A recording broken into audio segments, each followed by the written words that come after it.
never talk about it.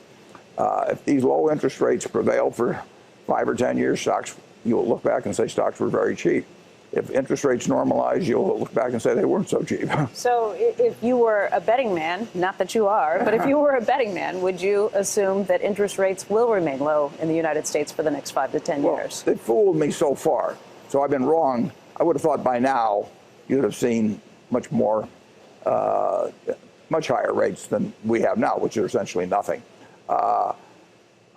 It looks to me like they're certainly going to stay low as long as Europe keeps following the present policies, and Europe will probably keep following those policies till they see their European economy come back fairly strong.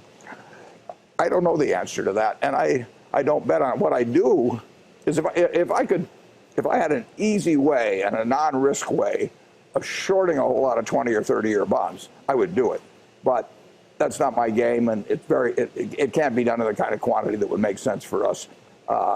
But I think bonds are very overvalued, I'll put it that way. Now, whether the central bank has the capacity to keep them in that situation almost indefinitely. So we'll see what happens on that. Although every expectation is that the Fed will at least start raising interest rates probably this year, maybe September, maybe December, if not certainly next year. Correct or no? Well, I think you're right that the expectation is that, but I think it's difficult, and not impossible. I mean, the Fed can do what the Fed wants to do, but I think if you have negative rates in Europe, I think there are a lot of consequences to raising rates significantly here. The important thing to remember in economics, people forget it, is you can never just do one thing.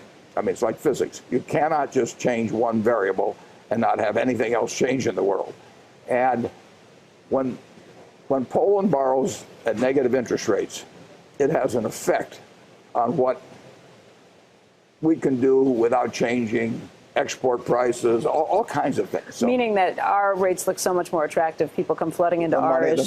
The dollar gets stronger, and you don't want to even continue that curve. Becky, I'm sitting with a lot of money in euros that has to be in euros at our insurance company in Germany. I'm getting a minus rate on that. Well, that gets your attention. if you were sitting with some money, in your billfold, and every day a little bit of it got clipped away, you'd start wondering, why is this in my billfold? And so it pushes behavior. Interest rates push behavior like, incredibly. And we are not immune from what goes on in a market as big as the euro market. And I think it's difficult for us to raise rates significantly, certainly.